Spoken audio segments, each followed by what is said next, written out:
Bismillahirrahmanirrahim. Assalamualaikum warahmatullahi wabarakatuh.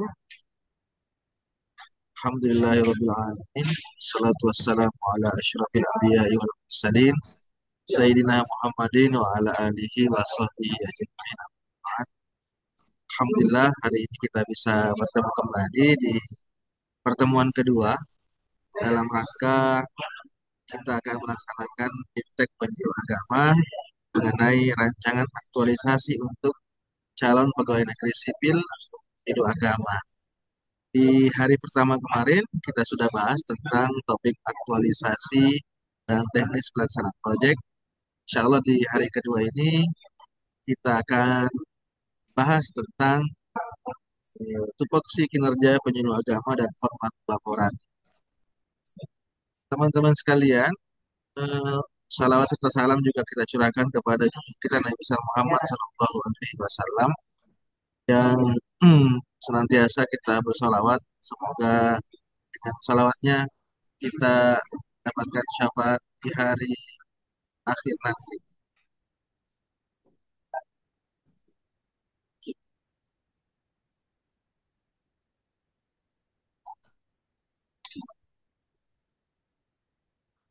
Baik, teman-teman sekalian, saya mohon maaf karena situasinya di sini lagi berisik. Kami di sini lagi dikumpulkan penyuluh agama Islam seprovinsi DKI, yang mana pada hari ini kami ada workshop tentang dakwah dan zakat, infak, sedekah dan wakaf. Sebelum kita mulai, saya izin kepada Mbak Fatma tolong menyalakan eh, mikrofonnya. Dites dulu Mbak Fatma.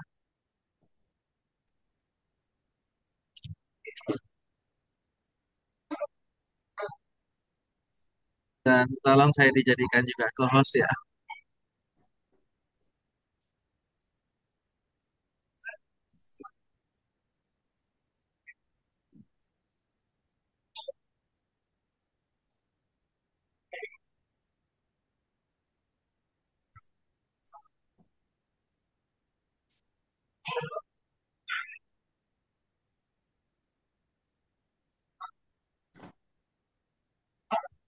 Ya, oke baik. Lagi ada trouble sebentar. Mohon ditunggu ya teman-teman. Karena narasumber kita suaranya belum terdengar. Sini yang dari Jakarta ada berapa orang nih? Saya ingin tahu nih. Nah, karena saya penyuluh agama DKI, ada berapa orang nih dari Jakarta? Tuh, ada kelihatan Pak Khalifah. Mas Muhammad Fahri dari mana ini?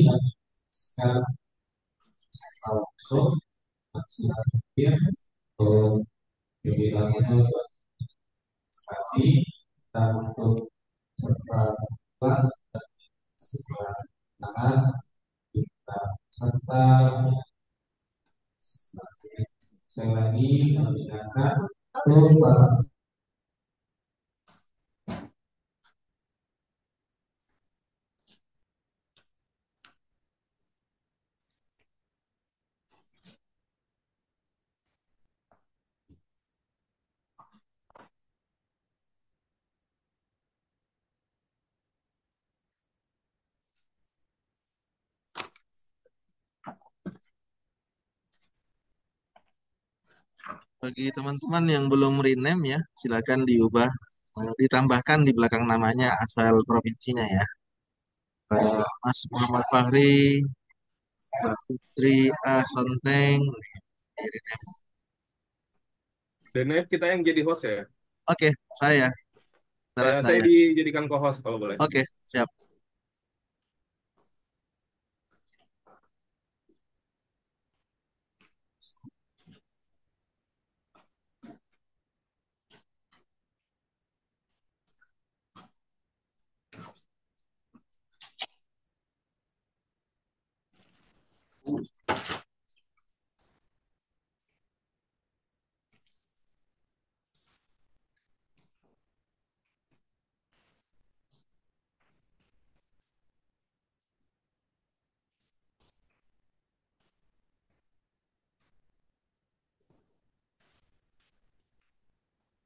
Sekali lagi bagi teman-teman yang belum Baik, sekali lagi mengenai namanya, jangan lupa nama, nanti belakangnya asal provinsinya. Pak Fatma, silakan diuji coba mikrofonnya. yang serta semangat serta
Wes aja kan iku sedelalah aku syukur kok ora gini-gini syukur kan. Ya sajen jatahnya di konvensi. Oh, ini kan hanya takon apa iki jadi pelakon piye ya iki yo. Ndak kok nane yo harus ikut peralatan ini Pak Naif, apakah dengar suara Fatma? dulu perkataan. Suaranya sudah terdengar, oke. Oke, siap. Terima kasih. Begitu mohon saya dijadikan co-host, Pak Fatma. Saya dari tadi minta. Siap, Pak. Oke.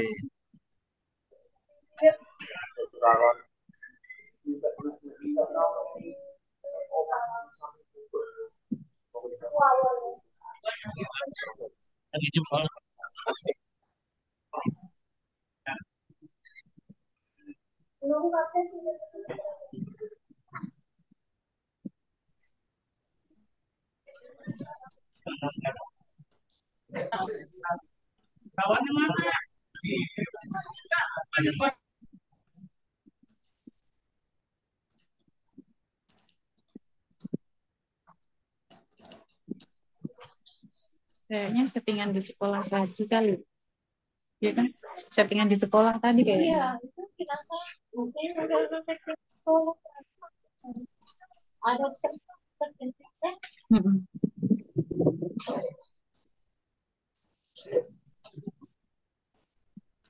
Ini dimatiin aja.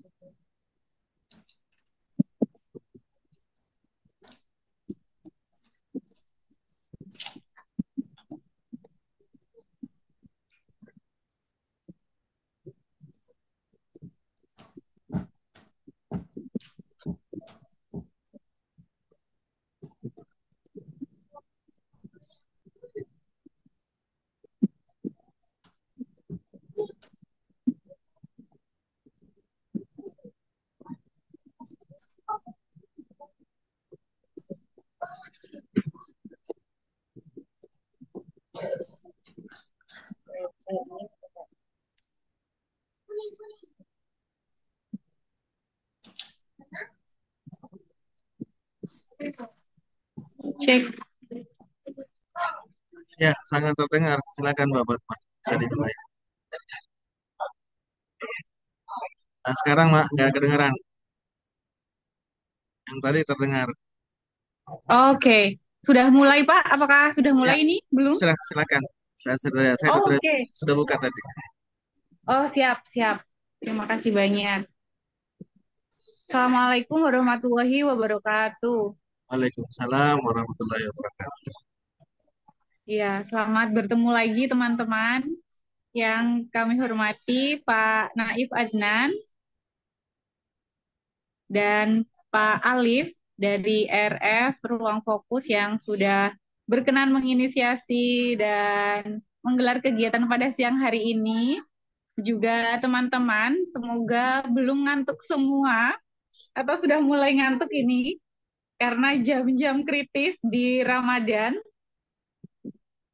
Kita hari ini akan membahas tentang ruang lingkup dan tupoksi penyuluh agama Islam sebagai penguat untuk bisa menganalisa dan identifikasi proyek aktualisasi Latsar.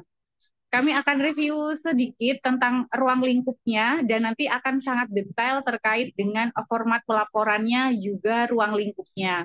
Kami ada materi PowerPoint yang akan di-share. Semoga sudah terima tadi ya Pak Naif? Ya, Akan di-share Pak Naif melalui kolom komentar. saya sudah share Saya juga mohon dalam izin. chat. Oh siap. Saya mohon izin juga untuk share materi hari ini. Nah, terlihatkah? Belum ya, masih sebentar. Stop share, terus share lagi di sini. Oke. Terlampir teman-teman, semoga sudah terlihat presentasi Fatma. Muncul, Bu. Oke. Nah, langsung saja kita masuk ke materi kali ini. Mungkin akan sedikit teknis. Dan ini terkait dengan jabatan fungsional penyuluh agama memang sangat rigid sekali nantinya. Diawali dengan regulasi.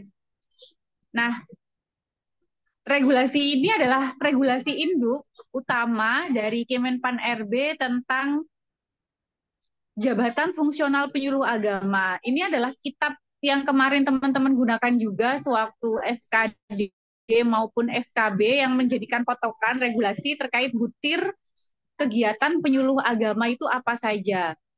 Ini regulasi utama yang nantinya itu akan ada beberapa turunan regulasi seperti Kepdirjen atau Juklak atau Juknis penyuluh agama. Peraturan Menteri Pendayagunaan Aparatur Negara dan Reformasi Birokrasi Republik Indonesia nomor 9 tahun 2021 atau biasa kita sebut Kemenpan RB 9 2021 ini menjadi rujukan utama kita. Di sana itu terhitung ada beberapa detail butir kegiatan penyuluh agama mulai dari jabatan ahli pertama sampai dengan golongan 4E kalau nggak salah, golongan 4. Nah, ini menjadi dasar untuk beberapa regulasi turunannya nanti. Yang pertama, kita bisa melihat dalam regulasi ini itu yang nantinya akan mencakup empat tugas dan fungsi penyuluh agama. Teman-teman pasti sudah familiar dengan ini. Fungsi informasi, konsultasi, edukasi, dan advokasi. Di mana ini dari berasal? Ini berasal dari regulasi yang Kemenpan RB 9 2021, bab 1, ketentuan umum pasal 1 ayat 7. Di sini saya akan mencoba untuk membacakan karena memang ini sangat literally harus membaca, jangan sampai kita salah dalam menafsirkan atau memahami dari regulasi tersebut. Bimbingan atau penyuluhan agama yang selanjutnya disebut bimbingan atau penyuluhan adalah suatu proses pengubahan penyebarluasan perilaku yang informasi dilakukan komunikasi melalui motivasi, konseling, edukasi, fasilitasi, dan advokasi, baik secara lisan, tulisan, dan praktik dalam rangka pengembangan pengetahuan, sikap dan perilaku kelompok masyarakat sasaran agar mereka mengetahui, termotivasi,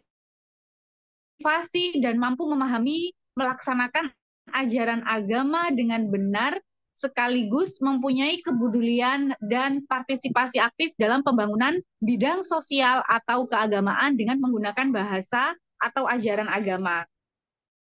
Nah, ini secara literally diambil, dicuplik dari pasal 1 ayat 7 Kemenpan RB 9. Nah, ini yang melatar belakangi kita untuk membatasi dan sebagai pijakan apa saja yang dilakukan dan peranan penyuluh agama di masyarakat.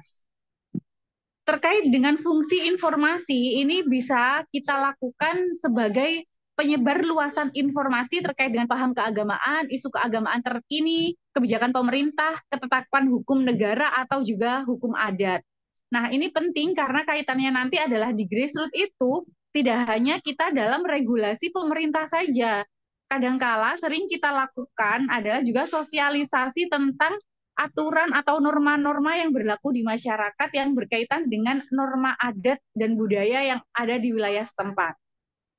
Selanjutnya itu terkait dengan fungsi edukasi, di mana penyuluh agama melakukan kegiatan dalam rangka peningkatan pengetahuan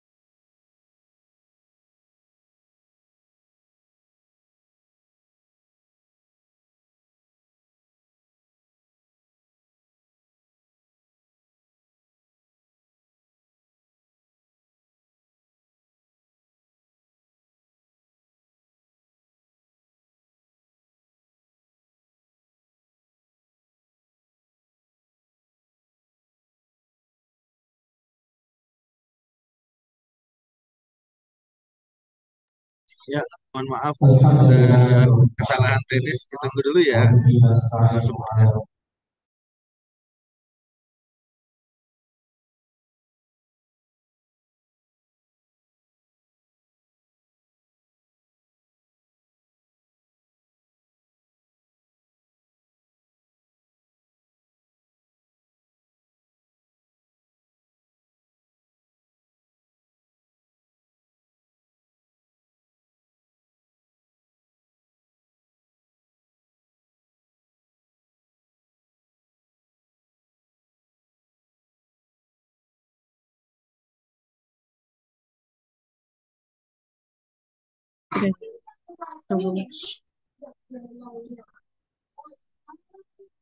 di sini. Oke, berarti kita cek. Ya, oke, Pak, terdengar. Oke. Mohon maaf, di rumah kami tiba-tiba mati lampu, wifi mati, dan sepertinya saya memakai device HP. Pak Naif bisa bantu untuk slide-nya Fatma ya?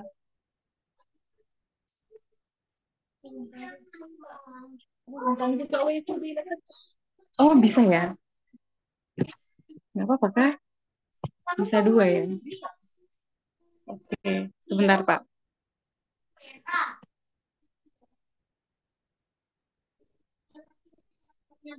Kami mati lampu sebentar. Saya perbaiki dulu device-nya.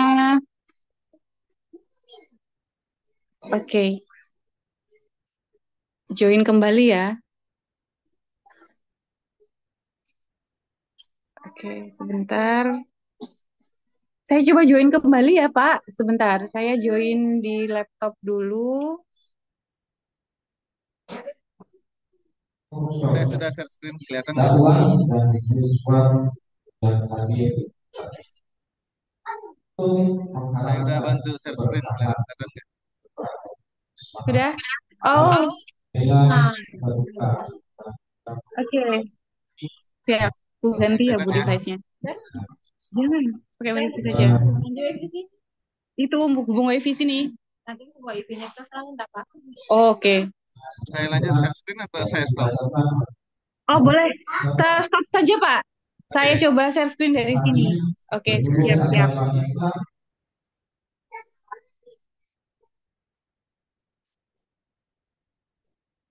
Saya share screen ulang. Bismillah. Oke.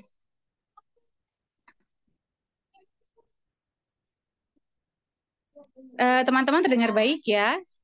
Fatma ulangi dari, nah ini, dari Kemenpan RB 9 2021 yang akhirnya turun menjadi 4 tupoksi tusi penyuluh agama Islam.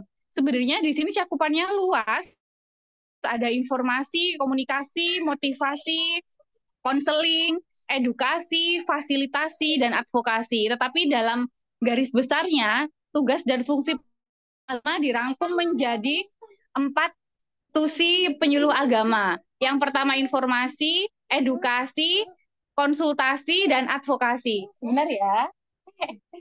Nah,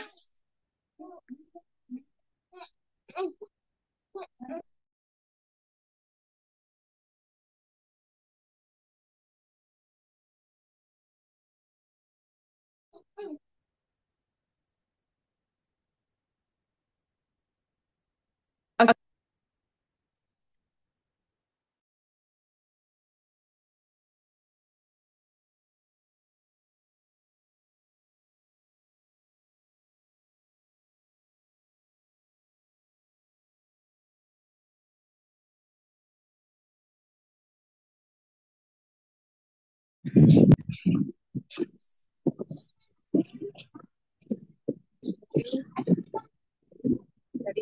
Oke.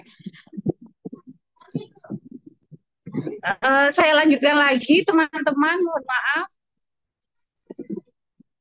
kendala teknis yang sangat tidak bisa diprediksi.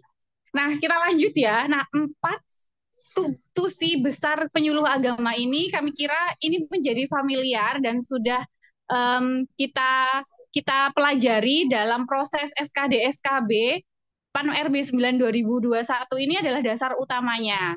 Nah, juga yang paling penting ini yang jarang tersentuh oleh penyuluh agama itu adalah fungsi yang terakhir, fungsi advokasi, di mana penyuluh agama itu memang punya peranan dalam pendampingan kelompok rentan, yaitu minoritas. Sebenarnya kurang pas ya kalau pakai minoritas dan dalam tanda kutip, kelompok minoritas agama atau penghayat kepercayaan, perempuan dan anak. Kadangkala kita pendampingan itu pada majelis taklim perempuan, tetapi sekaligus anggota majelis taklim ini adalah kelompok rentan, misalnya menjadi korban dalam kasus-kasus KDRT atau kasus-kasus kekerasan dan seterusnya. Nah, dalam 4 tusi ini itu secara umum didetailkan dan diturunkan menjadi butir kegiatan dalam 2 regulasi. Yang pertama adalah Kepdirjen Bimbingan Masyarakat Islam nomor 637 tahun 2024 tentang ruang lingkup kegiatan jabatan fungsional penyuluh agama, dan juga dalam keputusan Direktur Jenderal Bimbingan Masyarakat Islam nomor 1172 tentang petunjuk pelaksanaan penyuluh agama di media sosial. Nah, kaitannya dengan tugas fungsi penyuluh agama secara umum itu pada Kepdirjen nomor 637 ini. Kita coba lihat bersama ya. Terkait dengan Kepdirjen ini adalah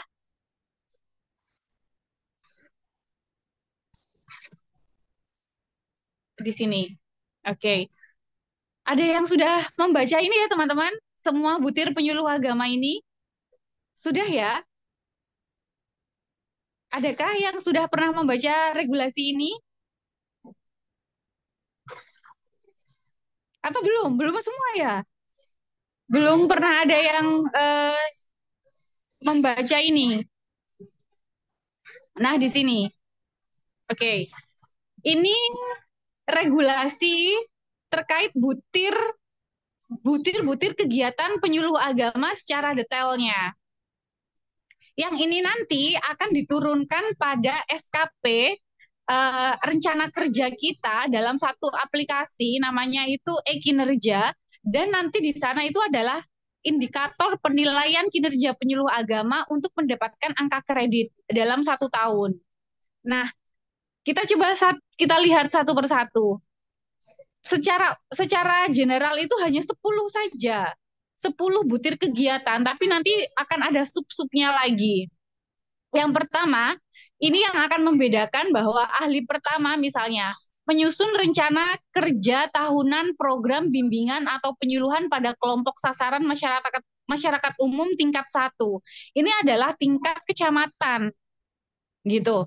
Nah, dalam penyusunan rencana kerja bimbingan penyuluhan atau disingkat BIMLUH itu ada RKT dan juga RKO. Itu yang istilah umum yang biasa kami sebut.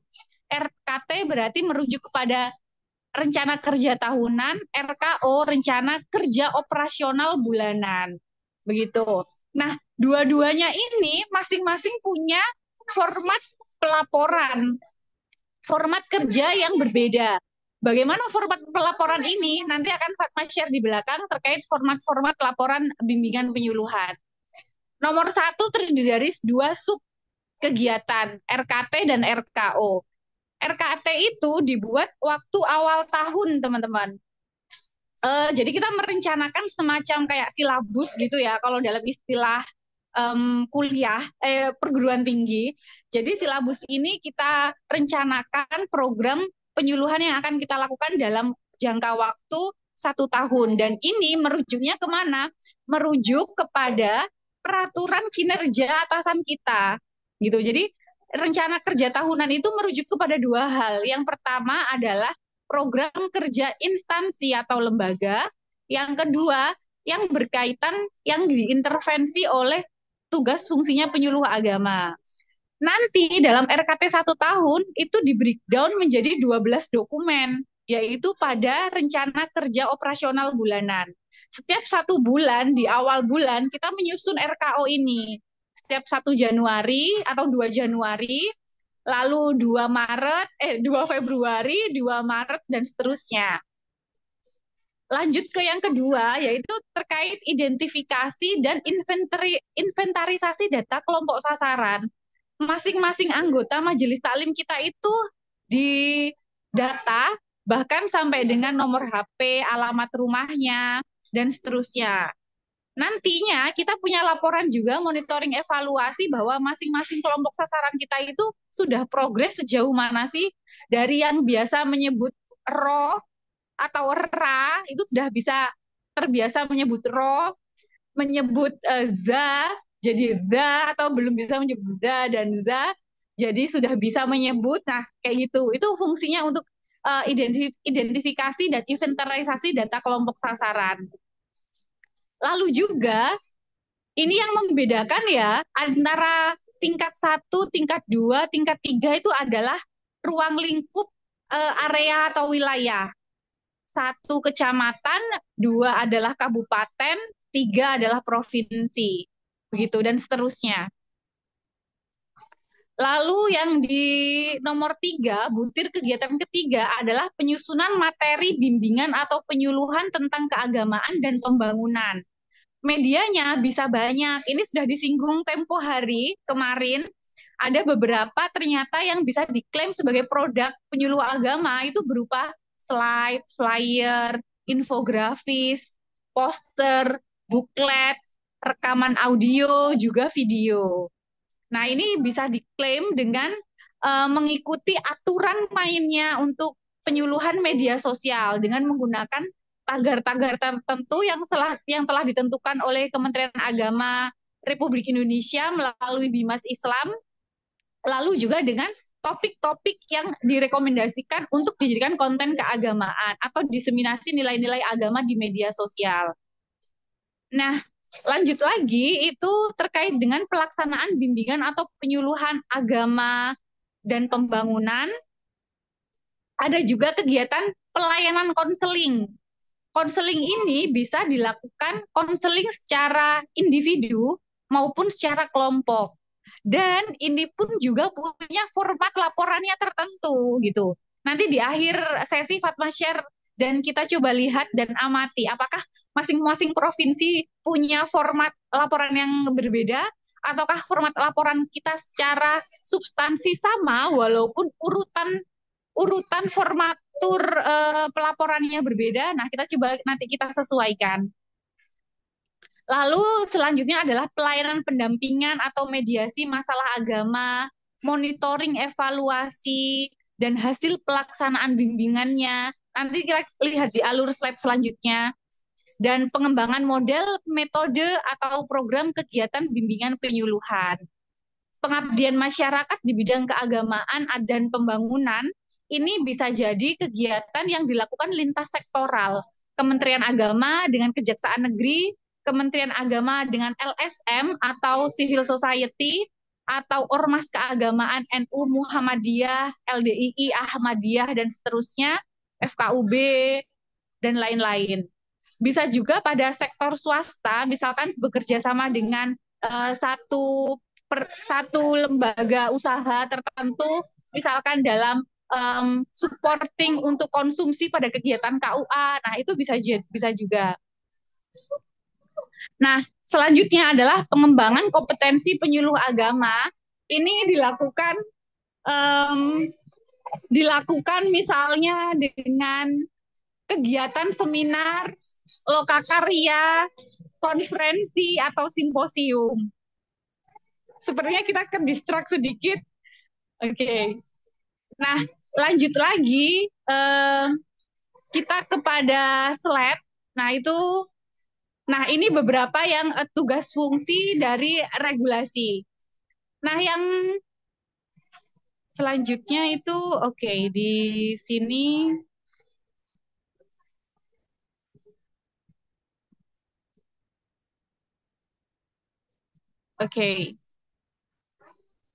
Saya stop share screen yang di butir kegiatan.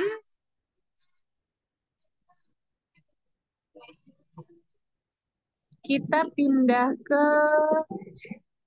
Oh, tadi tidak muncul ya. Sebentar.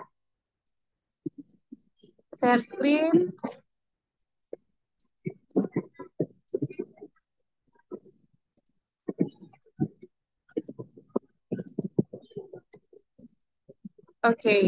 Di sini.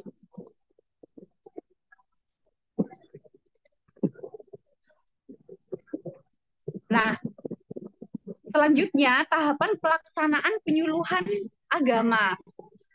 Nah, teman-teman, penyuluhan itu tidak secara tiba-tiba kita lakukan atau hanya berdasarkan feeling kita atau kesukaan kita, tetapi ada beberapa proses yang harus dilewati. Yang pertama yaitu terkait dengan identifikasi wilayah atau kelompok sasaran. Biasanya kita akan melakukan konsultasi atau mendapatkan masukan dulu dari atasan kita, konsultasi bagi di wilayah-wilayah mana yang perlu kita dampingi, dan di kelurahan-kelurahan mana, RT RW mana secara spesifik yang perlu untuk dijadikan skala prioritas dibentuk majelis taklimnya.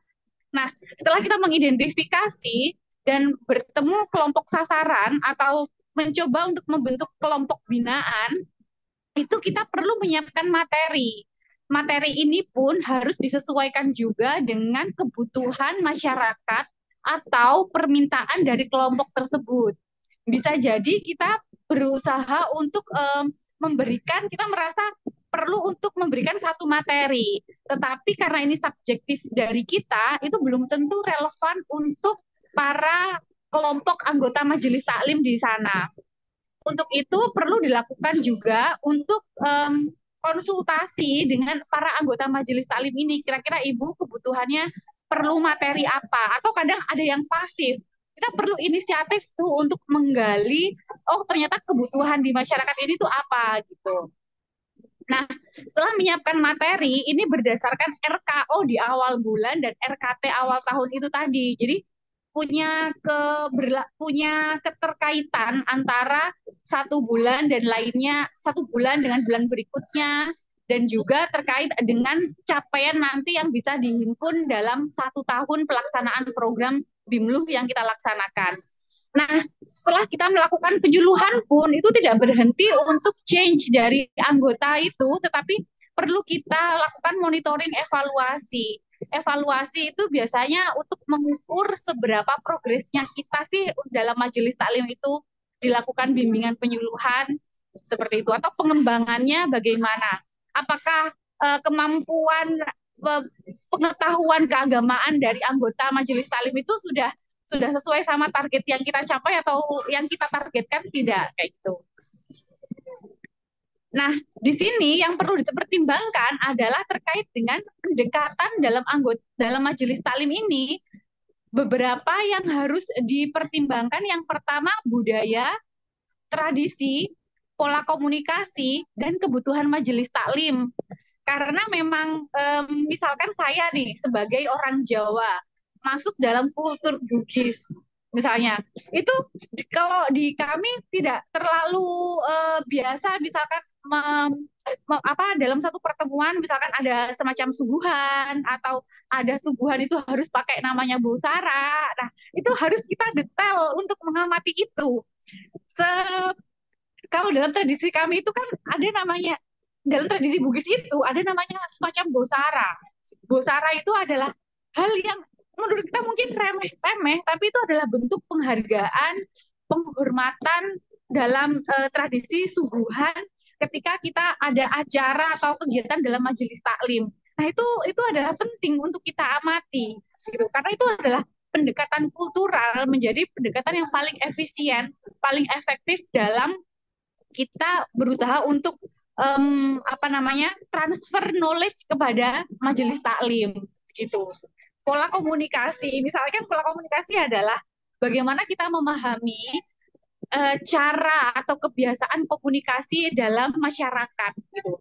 Oh, ternyata masyarakat di dalam tradisi Bugis Bone adalah kultur Bugis yang paling halus.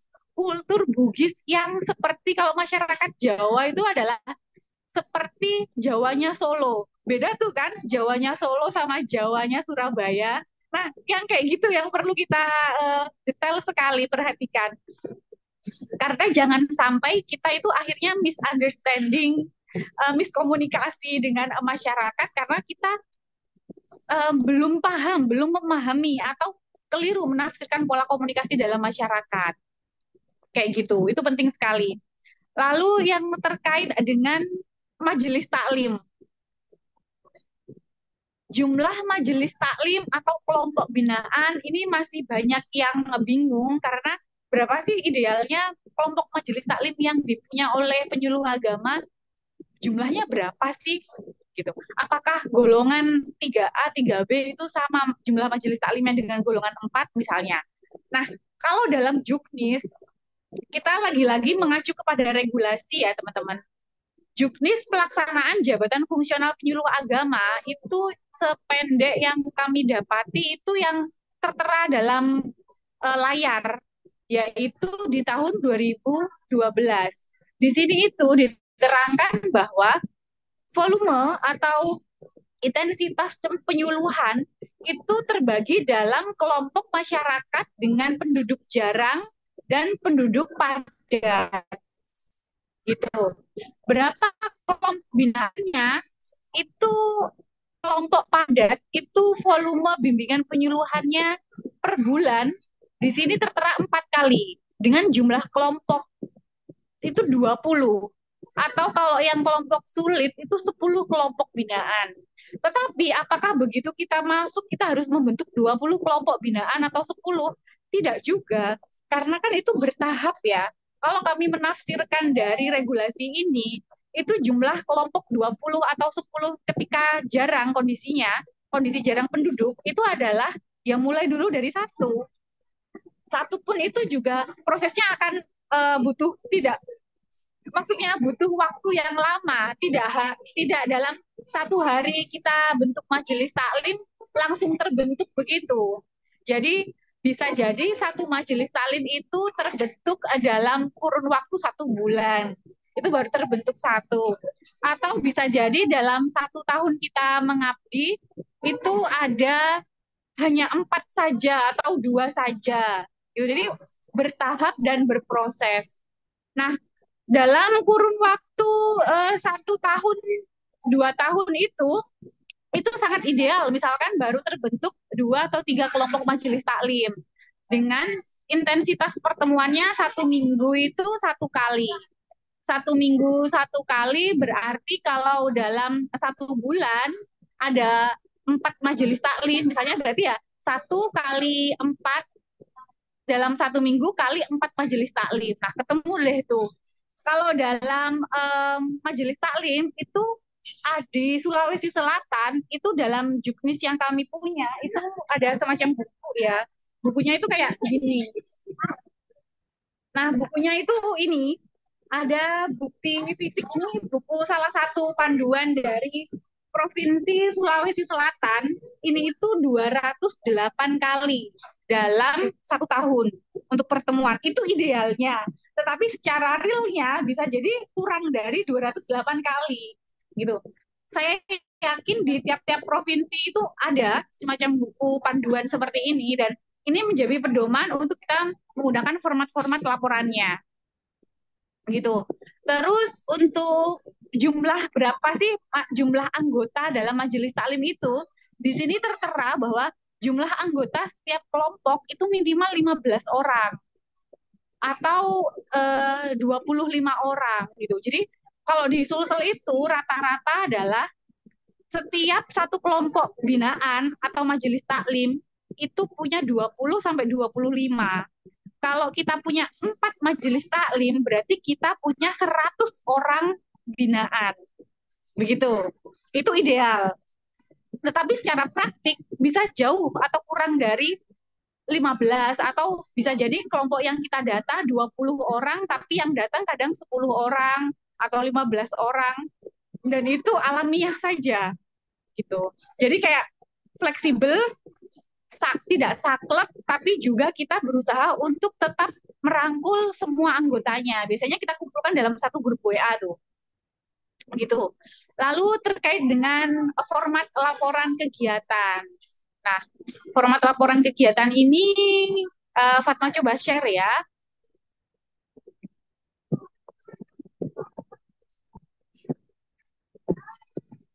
Oke.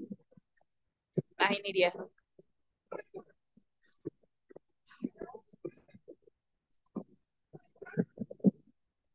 Share screen. Oke. Nah, terlihat ya. Nah, ya terlihat. Oke.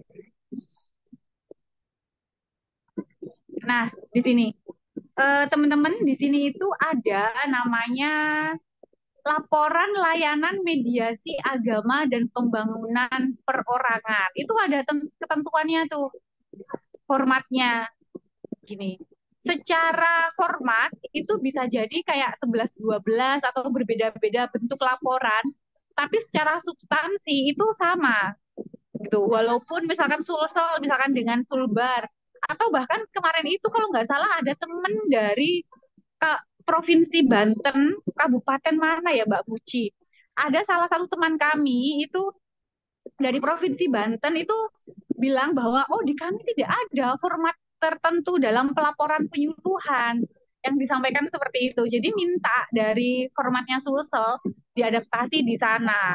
Gitu. Itu bisa, boleh, boleh, dan yang penting kita itu punya bukti fisik atau bukti real melakukan bimbingan penyuluhan atau pembentukan majelis taklim.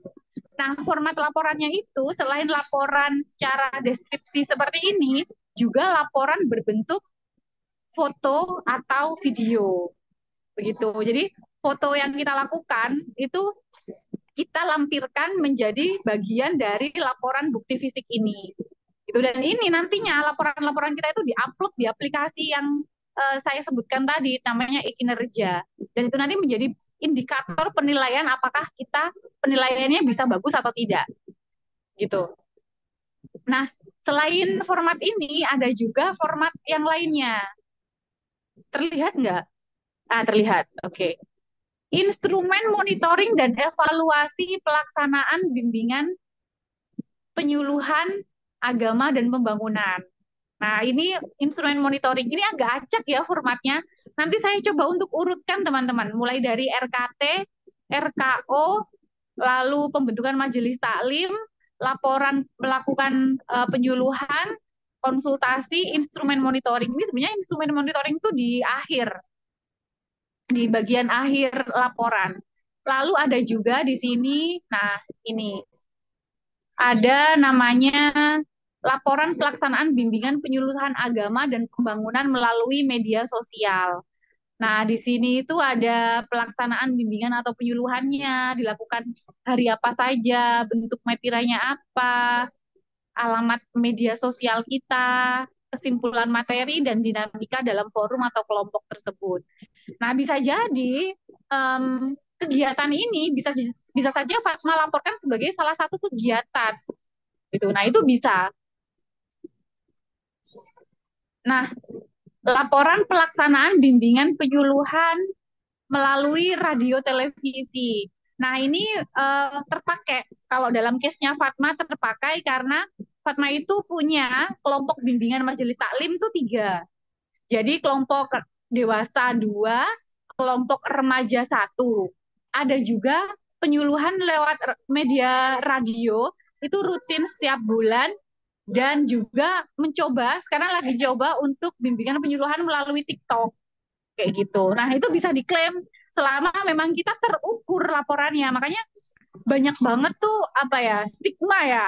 stigma atau stereotip terhadap penyuluh agama itu selalu bilang gini, penyuluh agama itu kinerjanya itu nggak bisa diukur, sulit diukur. Gimana kita bisa melihat laporan penyuluh agama emang berkinerja atau enggak, berkontribusi untuk lembaga atau enggak? Karena memang itu kita untuk melakukan pelaporan itu kadang ada yang lengkap, ada yang enggak. Bahkan ada yang suka kayak curang gitu ya. Kita tidak ngegitu yang negatif, tetapi ada yang hanya sekedar ala kadarnya saja membuat laporan. Nah, ini akhirnya yang membuat stigma bahwa penyuluh agama itu ya kinerjanya nggak terukur. Itu sebenarnya tergantung pada diri kita. Makanya sebagai penyuluh agama yang punya kapasitas dan kita tidak hanya dituntut untuk pemahaman kepada masyarakat, tetapi juga dituntut untuk memahami pelaporan administratifnya. Kami kira itu lebih banyak administratif kalau Fatma kira dalam penyuluh agama tuh. Nah, ini yang menjadi penting bahwa penyuluh agama itu tidak hanya sekedarnya saja, ada loh format-format tertentu dan silabus atau pedoman modul yang dirujuk untuk kita memberikan bimbingan penyuluhan. Gitu. Nah, selanjutnya itu ada banyak banget, ada sekitar 30-an format laporan, teman-teman. Laporan pelaksanaan bimbingan penyuluhan. Nah, ini juga ada laporannya sama kayak tadi. Nah, ini materi bimbingan atau penyuluhan berbentuk naskah. Itu ada formatnya tersendiri juga. Ada pembahasannya, materi uraian, lalu kesimpulannya apa dari materi kita. Dan ini pun ada rigid ya, kapan kita melakukan kapan kita menyampaikan materi ini, di mana, dan seterusnya itu ada pelaporannya, keterangannya. Laporan pembentukan kelompok sasaran atau binaan. Nah, ini dia. Ini yang seharusnya di awal ya, format ini kami sampaikan di awal. Laporan pembentukan kelompok sasaran penyuluh agama Islam. Ahli pertama. Nanti kalau kita naik pangkat lagi, ahli madya. Nah, itu juga harus diganti sesuai sama konteks kita saat itu. Nama lengkap, tempat tanggal lahir, NIP, pendidikan terakhir, dan seterusnya. Ini nanti sebagai modal untuk menyampaikan atau mendaftarkan majelis taklim kita sampai dengan tingkat kabupaten. Jadi majelis taklim saat ini itu seperti pondok pesantren gitu loh. Ada namanya itu SKT, surat keterangan terdaftar. Kalau pondok pesantren itu kan ada namanya izin operasional ya, nomor operasional dari Kementerian Agama. Nah, majelis taklim itu juga punya itu, namanya SKT. Dan ini punya masa kadaluarsa 4 tahun. 4 tahun atau 5 tahun? 4 tahun. 4 tahun yang saya ingat. Setiap 4 tahun itu harus selalu diupdate pendaftarannya ke mana? Ke Kementerian Agama Kabupaten Kota setempat. Gitu.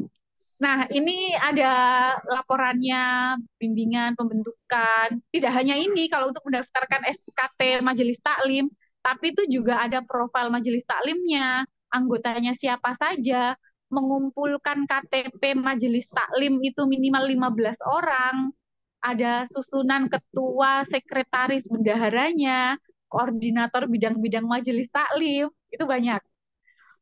Nah, kurang lebih itu. Lanjut lagi, rencana kerja tahunan. Nah, ini yang di awal banget. Jadi rencana kerja apa saja sih yang kita lakukan?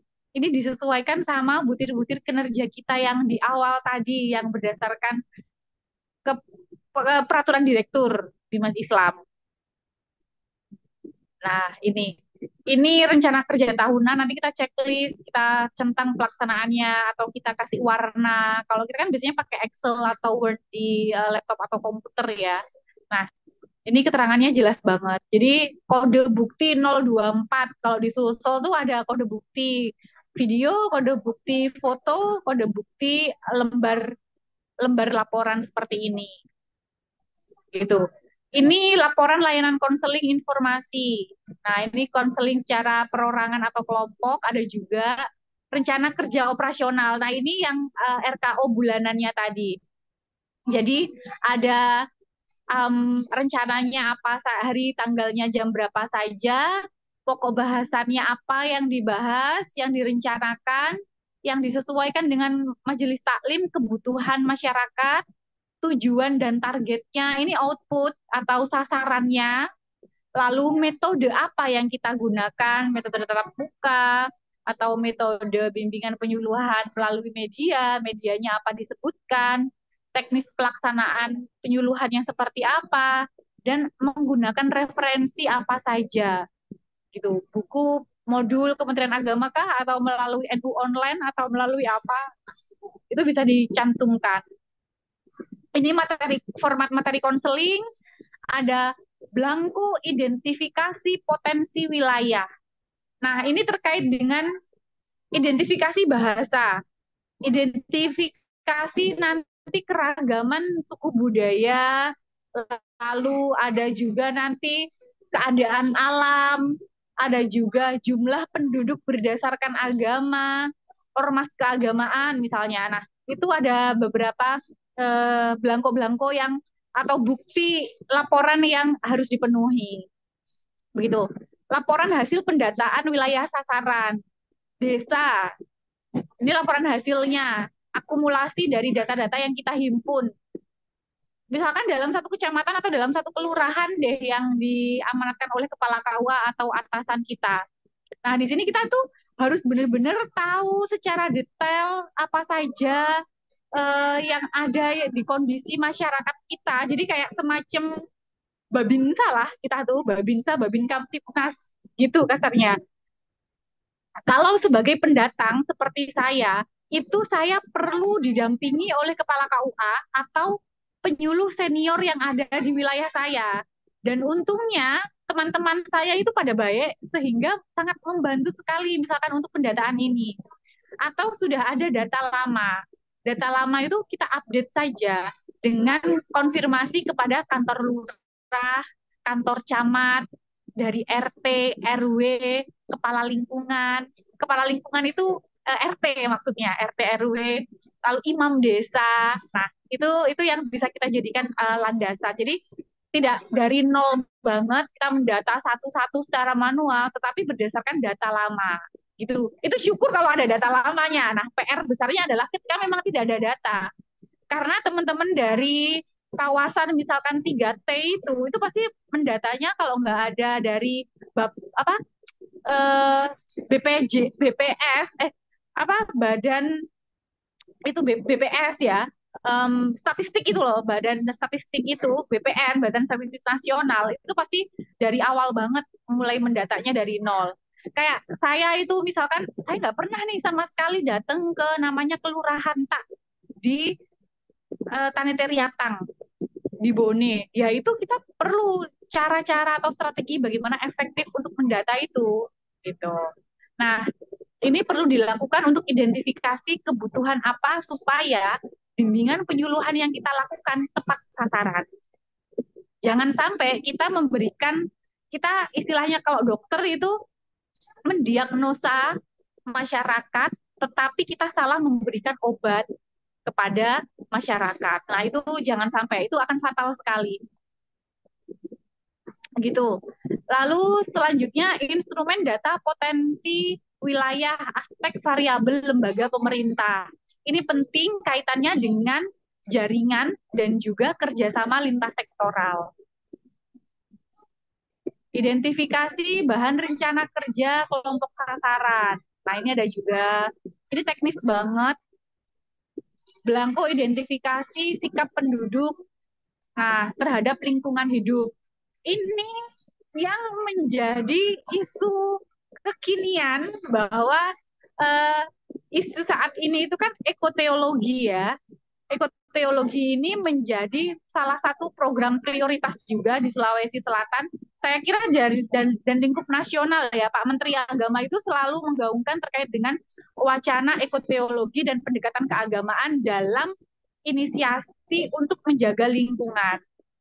Nah, ini menjadi landasan untuk laporan kita. Bagaimana sih terkait dengan sikap masyarakat membuang sampah sembarangan, sembarangan nebang pohon, atau kalau zaman pilkada itu memaku pohon kayak gitu. Nah, itu menjadi data keagamaan juga, membakar hutan, atau kalau dalam konteks lahan tambang, bagaimana sih sikap perusahaan misalkan atau perorangan atau masyarakat di sana terhadap hasil tambang, adakah eksploitasi alam yang dilakukan dan seterusnya gitu.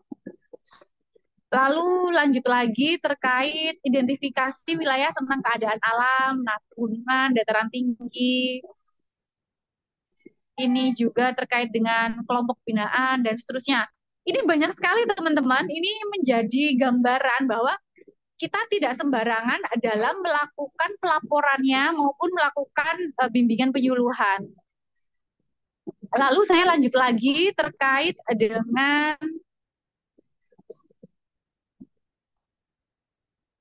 ini aplikasi yang digunakan oleh penyuluh agama.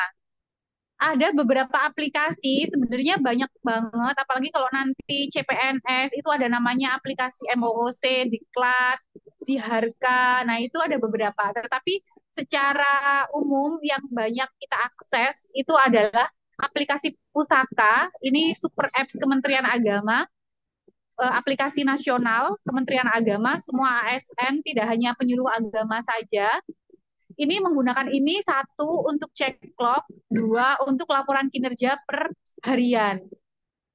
Jadi kayak dalam satu hari itu kita bisa input laporan walaupun di hari libur, walaupun di hari tanggal merah, kalau kita ada kegiatan yang berhubungan dengan kinerja kita bisa laporkan. Ibaratnya kayak buat diary lah, diary kinerja kita setiap hari. Jadi sebelum kita tidur ada ritual kita untuk menuliskan laporan kinerja apa dalam satu hari yang kita lakukan, supaya nanti di akhir bulan itu tidak kelagepan, tidak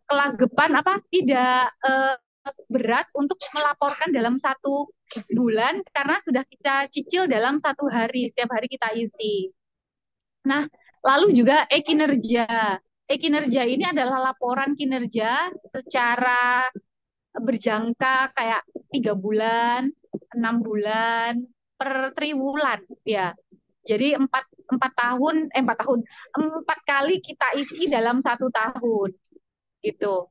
Lalu ada aplikasi Simpek 5, nanti update soal kepegawaian kita, pangkat jabatan kita, diklat-diklat yang kita lakukan atau yang kita diberikan tugas, BIMTEK, sertifikat-sertifikat penghargaan, achievement kita selama menjadi pegawai Kementerian Agama apa saja.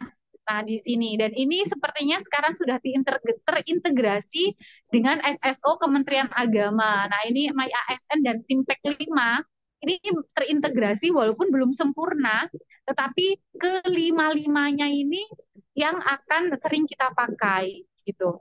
MyASN ini untuk bisa kenaikan pangkat golongan, lalu untuk sama sih seputar kepegawaian, untuk update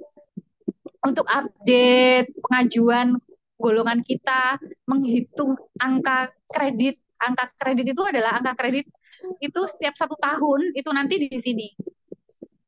Nah, ini angka kredit. Nilai angka kredit itu melalui aplikasi yang ini, e-kinerja yang ini, teman-teman. Nah, yang e-kinerja yang ini, itu angka kredit itu, kalau penilaian atasan itu adalah di atas ekspektasi, itu berarti sangat bagus ya, sangat baik. Itu kita punya angka kredit 18,75. Kalau sesuai ekspektasi, itu punya angka 12,5. Di bawah ekspektasi itu kurang dari, saya lupa, antara 10 kalau nggak salah, 10 atau 9 gitu angka kreditnya. Nah, ini itu Nah, ini itu penting karena kalau kita untuk kenaikan eh, eh, untuk kenaikan pangkat golongan, Mas, Mas, Mas, untuk kenaikan pangkat dan golongan itu kita perlu setidaknya minimal 50 setiap kenaikan jenjang. Itu ada hitung-hitungannya nanti. Jadi 50 itu kalau asumsinya dalam kan 1 tahun itu 18,5 nih. 18 itu dikalikan 3 tahun. Nah, itu kita sudah bisa itu kenaikan pangkat golongan. Mas, kenaikan pangkat golongan itu bisa tuh dalam 3 tahun. Jadi kenaikan pangkat golongan itu 3A, 3B, 3C, 3D, 4A, 4B. Nah, kayak gitu. Nah, kalau Panaif itu sudah golongan 4 sepertinya. Nah, ini itu perlu waktu. Jadi kita bisa mengukur atau punya strategi bagaimana sih caranya kita secara bertahap bisa naik jenjang golongan rutin gitu. Kita harus kejar yang namanya angka kredit ini. Usahakan kita punya perjanjian kinerja yang menulis RKT itu, rencana kerja tahunan itu, kita punya perjanjian dengan atasan kita. Bapak, Tabe, mohon maaf, saya nanti mau dinilai di atas ekspektasi, saya mau mencapai capaian apa yang bisa saya bantu untuk Bapak. Nah, sudah ada perjanjian di awal dulu dengan atasan kita sehingga fair untuk atasan nanti memberikan nilai di atas ekspektasi karena memang capaian kita luar biasa misalnya kayak gitu. Jadi upayakan dalam 1 tahun kita bisa mencapai angka kredit 18,75. Siapa yang menilai ini? Atasan kita langsung, kepala KUA atau kepala Kandep, tergantung jenjang jabatan kita gitu. Kalau 3A sih idealnya memang kepala KUA biasa yang menilai kita. Gitu. Nah, ini terkait dengan angka kredit. Terima kasih banyak teman-teman. Ini adalah penguatan terkait dengan jenjang jabatan kita juga supaya kita bisa mengidentifikasi dan menganalisa bagaimana kita nanti mengimajinasikan atau memikirkan kira-kira apa sih proyek aktualisasi yang sesuai dengan tugas dan fungsi kita, seberapa kita nanti serealistis apa kita bisa capai capaian output dari aktualisasi. Nah, mungkin ini bisa membantu untuk memberikan gambaran kepada teman-teman. Mohon maaf atas segala kekurangan, kendala teknis dan juga noise dari suara. Kami kembalikan kepada Pak Naif, mungkin bisa untuk sharing session Pak Naif. Baik, mohon maaf kalau suara saya agak berisik dalam acara workshop. Kami silakan kepada teman-teman yang mau raise hand bertanya seputar pemaparan pada pertemuan kita yang kedua pada hari ini. Silakan bagi ada yang mau bertanya. Kalau misalnya nggak bisa open mic, boleh langsung lewat chat Zoom kita ya. Silakan. Oke, Mbak Musdalifah ya. Mbak Musdalifah mau bertanya? Mbak Musdalifah sudah menyalakan mic. Oh, Ainul ya. Ya, silakan Mbak Ainul.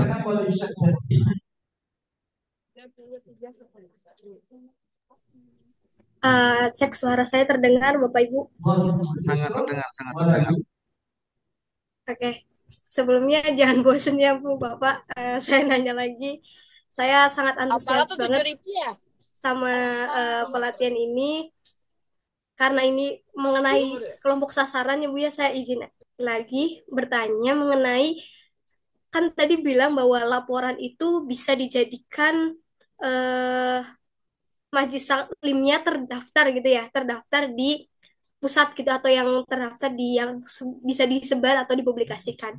Nah, tapi berarti ketika kita untuk menerapkan pelaksana penyuluh agama itu apakah kita milih kelompok sasarannya itu yang belum terdaftar atau bagaimana gitu pemilihan terhadap kelompok sasarannya. Itu yang pertama. Yang kedua, mungkin tadi dalam proses pelaksanaan penyuluhannya itu kan minimal dimulai dari satu majelis ya, di mana satu majelis itu minimal 15 orang. Dan itu secara alamiah tadi disampaikan Ibu Fatma bahwa kalaupun yang datangnya 10 juga tidak masalah gitu kan ya.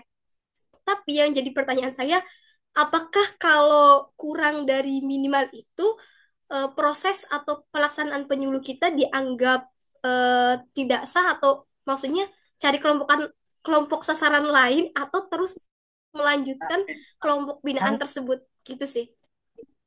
Mungkin dua pertanyaan itu yang saya masih belum paham. Baik, Terima terima kasih. kasih Mbak Zainal. Kita tampung dulu kali ya kalau ada yang mau bertanya. Pak Musdalifah tadi menyalakan mic, silakan Pak Musdalifah. Kalau belum, silakan mungkin langsung dijawab oleh narasumber. Silakan Bapak. Siap. Terima kasih Mbak Laviva. Nggak bosen kok Mbak, senang justru kalau ada yang antusias. Itu berarti calon-calon sepertinya, calon-calon award sepertinya Pak Naif. Ya, nah teman-teman, kelompok terdaftar itu kita yang mendaftarkan, kita yang membantu mendaftarkan. Jadi memang benar-benar dari nol banget. Kayak di situ belum ada sama sekali kelompok binaan. Kan kita kalau awal datang ke tempat kerja itu kan tanpa tahu nih kita tahu ditempatkan di mana. Kita kan belum pernah membentuk sama sekali. Kita membentuknya dari awal. Jadi kita di sana itu mengumpulkan dulu orang-orangnya, datang ke tempat warga. Yang ideal itu adalah datang dulu, prosesnya begini. Kita datang dulu ke kepala RT atau kepala RW. Nanti bisa jadi dibantu oleh lurahnya. Nah, audiensi dulu kepada kepala lurah, karena kalau kita penyuluh agama, sebelum turun ke lapangan, itu kita punya surat tugas dari kepala KUA. Surat tugas dari kepala KUA itu kita sampaikan kepada lurah setempat. Kalau kasusnya Fatma adalah di Lurah Bukaka namanya, Kelurahan Bukaka. Nah, Ibu Lurah, saya mau membuat majelis taklim di wilayah tak. Nah, nanti lurah akan mengarahkan Mbak Fatma, nanti ketemu sama ini, ketemu Pak RW ini, dikasih nomornya, lalu sampaikan bahwa sudah konsultasi dengan lurah. Nah, akhirnya setelah dari lurah, kita datang tuh ke kepala kepala lingkungan RT atau RW-nya. Nah, setelah datang ke kepala lingkungan, sampaikan niat kita bahwa di sini belum ada majelis taklim, Bapak.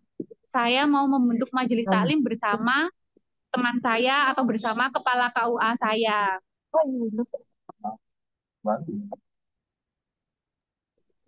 Nah, setelah kita datang kepada kepala lingkungan atau RT RW, baru kita itu mengumpulkan warga.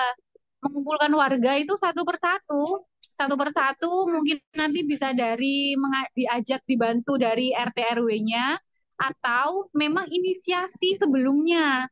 Inisiasi itu adalah dari warganya memang. Kadangkala itu terjadi adalah ada satu kelompok pengajian tetapi mau dibimbing atau dibina oleh penyuluh agama. Maka ketua kelompok pengajian ini datang kepada lurahnya atau RT RW-nya. Syukur-syukur kalau dapat begitu. Kalau Fatma 2 kali dapat yang seperti itu. Di daerah Bukaka itu ada inisiasi dari masyarakatnya untuk disampaikan, oh saya butuh penyuluh agama. Nah, maka kita datang dan itu terbentuklah akhirnya majelis taklim. Kita catat, kita laporkan dalam belangko-belangko tadi, lalu kita data, mengumpulkan KTP untuk kita daftarkan di Kementerian Agama Kabupaten, Mbak. Nah, setelah di Kementerian Agama Kabupaten, itu nanti akan dapat namanya izin operasional dalam tanda kutip, istilahnya SKT, Surat Keterangan Terdaftar Majelis Taklim. Apakah ini harus? Harus, karena ada regulasinya. Ada peraturan Dirjen Bimas Islam untuk pembentukan majelis taklim dan terdaftar di Kementerian Agama Kabupaten setempat. Fungsinya apa? Karena sekarang itu banyak sekali kelompok-kelompok majelis taklim atau kelompok tarbiyah dalam tanda kutip yang ternyata menyebarkan paham keagamaan yang tidak moderat atau ekstrim. Nah, SKT ini adalah satu upaya Kementerian Agama melalui majelis taklim dalam pencegahan penyebaran paham keagamaan yang radikal. Itu fungsinya. Untuk itu, penting ada majelis taklim yang memang secara legal terdaftar oleh Kementerian Agama, supaya apa? Selain terdaftar di bawah naungan Kemenak, juga punya kesempatan untuk mendapatkan bantuan sosial dari Kementerian Agama setempatnya. Jadi setiap tahunnya itu ada bantuan untuk majelis taklim, Mbak. Gitu. Jadi selain kebutuhan administrasi, juga adalah untuk kebutuhan bahwa memang ini itu majelis taklim yang moderat, begitu. Jadi tidak dicurigai, gitu istilahnya. Nah, itu terkait dengan kelompok terdaftarnya. Jadi kita yang membantu untuk mendaftarkan, maka kita perlu untuk memahami regulasi dan persyaratan itu. Regulasi persyaratan majelis taklim seperti apa untuk terdaftar di SKT, ada di link yang nanti saya share, regulasi majelis taklimnya. Nah, lalu terkait dengan jumlahnya, sudah terbentuk berarti, sudah terbentuk majelis taklim, lalu apakah sebelum punya SKT masih bisa berjalan majelis taklimnya? Bisa. Jadi, jangan nunggu ada SKT baru kita melakukan penyuluhan. Tidak, ini bisa berjalan beriringan. Sambil kita mendaftarkan atau proses majelis taklim ini didaftarkan ke Kemenak, kita bisa masih melakukan bimbingan penyuluhan. Gitu. Yang terdaftar di SKT sebanyak 40 orang. KTP yang terlampirkan 40 orang. Masalah nanti yang datang hanya 10 atau 15 orang, tidak apa-apa. Apakah itu bisa diklaim sebagai kinerja kita? Bisa. Tetap dilaporkan, tetap belangko yang kita tadi punya, itu ditulis realnya. Gitu. Walaupun hari ini hanya 15, bisa jadi besok minggu depannya ada 20 orang, minggu depannya lagi hanya 1 orang. Itu biasa terjadi. Tapi tetap kita laporkan bahwa itu adalah upaya kita melakukan bimbingan penyuluhan. Fatma itu, walaupun hanya 1 orang yang datang dalam majelis taklim, tetap harus kita hadapi. Gitu. Karena supaya apa? Continue gitu. Karena kalau sekali dalam, misalkan 1 minggu sekali, lalu dalam 1 bulan itu 1 minggunya ada yang satu nggak datang, itu nanti loyo lagi ibu-ibunya atau bapak-bapaknya. Kayak walaupun kita tetap komitmen datang, itu akan menjaga semangat kita sendiri misalnya. Gitu kadang karena kemungkinannya dua. Kalau yang nggak malas penyuluhnya, itu yang malas adalah majelis taklimnya. Itu bisa jadi. Nah, nanti kita tetap bahwa kalau kita melakukan penyuluhan berapapun orangnya bisa dihitung sebagai kinerja kita. Gitu. Itu tidak menghalangi untuk kita membuat laporan. Mungkin itu Mbak, semoga menjawab. Baik, Mbak Fatma ada pertanyaan di kolom chat Zoom, boleh dibaca, ada 2 ini. Pertama dari Pak Rauto. Ini pertanyaannya adalah, jika kita sudah punya majelis taklim sebagai penyuluh agama, apakah kita wajib selalu mengisi taklim sendiri atau bisa mengundang ustadz-ustadz lainnya untuk bahas tema tertentu? Kemudian dari Mbak Silmi Soliha dari Jawa Barat. Jadi kalau Mbak Rauda dari Sumatera Selatan, saya pernah baca bahwa salah satu kelompok sasaran penyuluhan agama Islam adalah pramuka. Mohon dijelaskan bagaimana regulasinya dan bagaimana pelaksanaannya. Terima kasih. Mohon koreksi apabila ada kesalahan. Silakan di Oke, terima kasih teman-teman. Nah, yang kedua dari Mbak Raudo terkait dengan jika sudah punya majelis taklim sebagai penyuluh agama, apakah kita wajib selalu mengisi? Kita wajib mendampingi, tidak wajib mengisi. Bisa jadi nanti kita itu tuker-tukeran, tetapi tetap kita mendampingi. Bukan berarti terus kita kabur gitu, enggak. Sesekali bolehlah kalau urgent banget kita ada yang meninggal atau kita lagi keluar kota, boleh kalau ada berkenan teman kita masuk di majelis taklim kita. Tapi kita tetap yang membuat laporannya tetap kita, walaupun teman kita yang mengisi. Atau walaupun teman kita yang mengisi di majelis taklim itu, tetap kita mendampingi juga. Kita mengatur forumnya, mengkondisikan forumnya. Karena lagi-lagi yang membentuk itu adalah kita. Maka yang tahu bagaimana dinamika dalam majelis taklim kita, yang paling paham adalah mamanya ini gitu. Nah, bisa diisi misalkan Fatma tidak bisa datang, Sri Meliana yang akan datang sebagai penyuluh agama kelurahan lainnya yang masih dalam satu kecamatan membantu saya karena kebutuhannya adalah Ibu Meliana expert terhadap pendampingan atau pembinaan syariah produk halal. Tapi Fatma tidak memahami itu karena penyuluh agama itu bukan nabi, bukan semuanya mengerti. Maka saya bisa meminta bantuan penyuluh agama yang lain dalam lingkup satu kecamatan itu untuk mengisi majelis taklim saya karena memang saya itu punya kekurangan terhadap materi yang perlu disampaikan atau materi yang diminta oleh Bapak Ibu yang ada di majelis taklim saya. Karena yang sering terjadi itu adalah di sini itu penyelenggaraan jenazah. Nah, Fatma pribadi itu dalam tradisi Jawa dengan tradisi Bugis itu berbeda dalam proses penyelenggaraan jenazah. Saya perlu bantuan oleh teman saya, Ibu Meliana, dalam proses menginisiasi materi penyelenggaraan jenazah, praktik penyelenggaraan jenazah. Itu bisa, tetapi yang melaporkan kegiatan tersebut adalah kita. Kita hanya meminta bantuan, tetapi harus simbiosis mutualisme. Kalau nanti Ibu Meliana, teman saya ini, perlu untuk kajian moderasi beragama, butuh kita untuk menyampaikan materi, kita juga harus dengan legowo dan suka hati untuk mengisi majelis taklimnya, gitu. Jadi jangan sampai kita menjadikan teman kita itu hanya seenaknya saja butuh kalau butuh aja. Tapi kalau mereka butuh kita, kita banyak alasan. Itu jangan sampai kayak begitu karena nanti supaya kita tidak jadi parasit gitu. Um, sama-sama membutuhkan. Nah, itu namanya kerjasama, boleh. Tetapi tetap yang melaporkan adalah karena majelis taklim binaan kita, yang melaporkan adalah diri kita sendiri. Gitu, itu bisa. Kalau misalnya mengundang ustaz atau ustazah untuk ceramah di sana, bukan penyuluh agama, boleh. Tapi intensitasnya jangan keseringan. Sekali dalam 1 bulan bolehlah. Itu bisa. Lalu penyuluh dari kecamatan lain misalnya lagi masuk ke wilayah kita, daerah kekuasaan kita, karena beliau lagi expert dalam bidang misalnya haji dan umroh. Lalu pas nih sekarang lagi materi atau lagi ada kebutuhan pembinaan haji dan umroh, lalu kita mengundang teman kita, boleh dari kecamatan lain. Tapi bagaimana dengan biaya atau tanggungan transportasinya? Ya jadi tanggungan kita gitu. Atau mungkin dengan sukarela misalnya, oh atas inisiasi nih dari majelis taklimnya mau mengundang ini, lalu punya kas majelis taklim, boleh.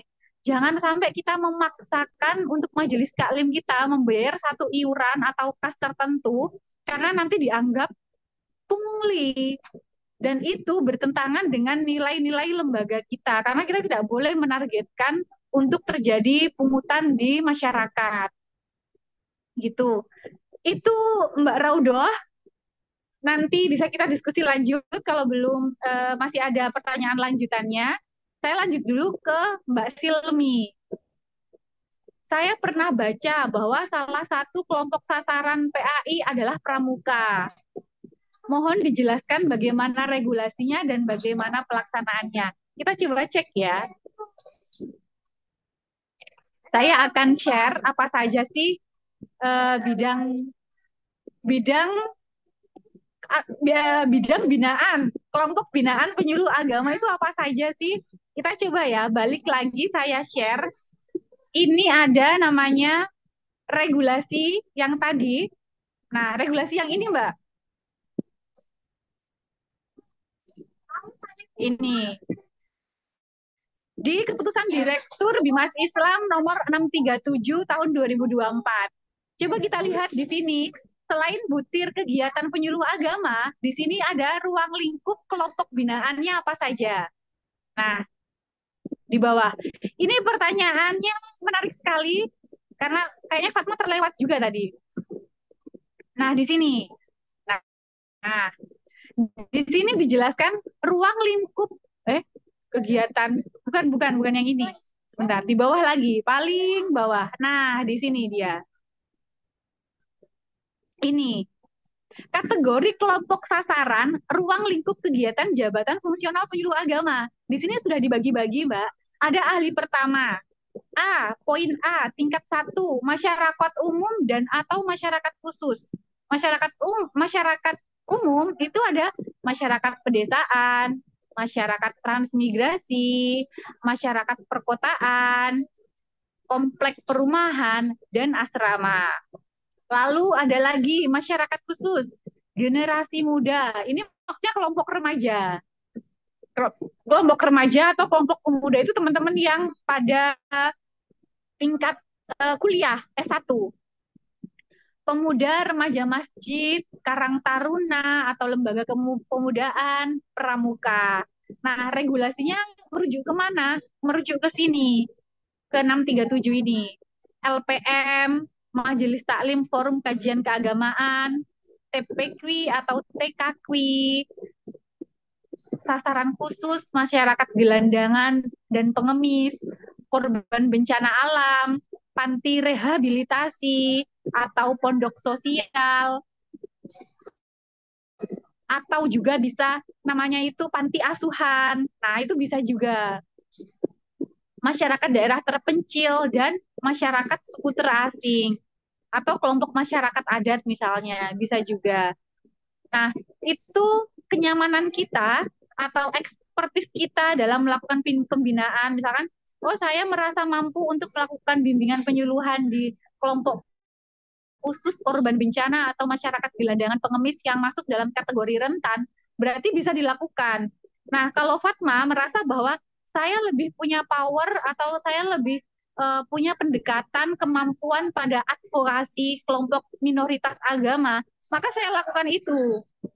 Jadi salah satu kelompok binaan kami itu adalah kelompok masyarakat dengan notabene kelompok minoritas agama dalam tanda kutip atau kelompok rentan kayak gitu. Nah, di sini ada beberapa juga ahli tingkatannya, ahli muda, ahli madya, ahli utama. Nah, pertanyaannya kayak gini, apakah ketika kita masih masih punya jabatan 3A, apa ini pangkat golongan, kita pangkat golongan 3A, itu kan idealnya adalah masyarakat tingkat 1 ya. Masyarakat tingkat 1 itu kan ya kecamatan atau kabupaten lah dalam lingkup itu.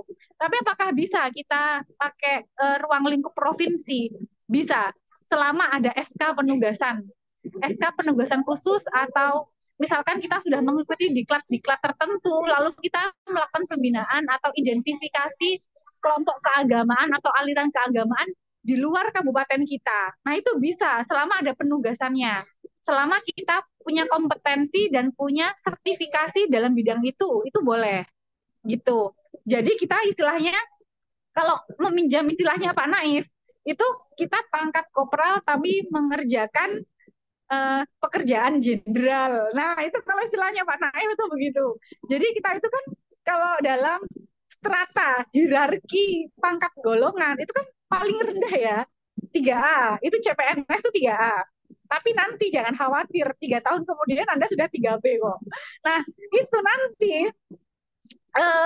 kita itu bisa jadi yang harusnya hanya lingkup kabupaten, tapi mengerjakan identifikasi paham keagamaan di luar kabupaten kita. Itu kita punya surat tugas, punya namanya SPD atau surat perintah tugas atau kita difasilitasi atau dibiayai oleh kantor untuk melakukan identifikasi atau proyek tertentu terkait dengan paham keagamaan. Itu boleh. Jadi kita tidak memakai dana pribadi kita, tetapi kita difasilitasi oleh negara dan difasilitasi oleh kantor. Itu entah kita dapat mobil dinasnya, bukan mendapat, deng, dipinjami mobil dinas kantor, mendapat uang transport dari kantor dan uang penginapan dari kantor untuk kita melakukan pendataan keagamaan itu. Kantor mana ya biasanya kalau kita ditugaskan Kementerian Lingkup Provinsi, kalau kita ada di kecamatan berarti itu surat tugasnya adalah dari Kanwil dan kita dapat fasilitasnya dari Kanwil juga. Itu Mbak. Dan kita bisa baca lanjutnya lagi di sini kita ada kelompok-kelompok binaan yang lain, kelompok tunasusila, atau ada teman-teman yang juga pendekatan kepada kelompok transgender, kelompok waria. Nah, itu bisa jadi ada yang seperti itu. Kelompok pang ada juga. Kalau Pak Naif itu bahkan beliau ke tahanan, ke kelompok apa namanya ini, narapidana, napiter. Nah, napiter itu tinggi lagi tuh, narapidana terorisme. Ada juga yang pembinaan itu, gitu. Lalu ada juga di rumah sakit. Nah, ada pembinaan di rumah sakit sebagai rohaniawan, ada juga. Nah, ini banyak sekali, kelompok kita itu luas banget, makanya proyek aktualisasi itu senyamannya kita dalam melakukan itu dan kita bisa maksimum dan juga kita suka melakukan pembinaan di sana gitu. Kalau kita suka, maka kita itu walaupun kita capek, walaupun kita menguras tenaga dan energi, tapi kita ada kepuasan batin gitu. Kayak kita suka, kita merasa bermanfaat di sana. Itu ada senangnya gitu. Kita melakukan itu. Dan kita melaporkannya pun juga dengan apa namanya, dengan maksimal karena pelaporan itu teman-teman berat sekali, lebih berat daripada kita melakukan penyuluhan. Kalau konteksnya Fatma itu, kalau persyaratan administratif dalam pelaporan itu justru menguras tenaga sekali gitu, karena kita meluangkan pelaporan itu kan tidak boleh sembarangan ya, itu benar-benar harus memakai analisa juga, apa tindak lanjut dari yang sudah kita lakukan, apakah monitoring evaluasi kita itu punya punya change, punya punya perubahan di masyarakat atau enggak, kayak gitu. Mungkin itu Mbak yang bisa kami sampaikan. Ada pertanyaan lanjutan lagi, boleh silahkan. Ini ada di kolom chat Zoom dari Mbak Sisna Lajahia. Contoh kegiatan lintas sektoral yang bisa kita laporkan, apakah harus kegiatan yang berlangsung terus-menerus atau satu kegiatan saja? Mohon penjelasan.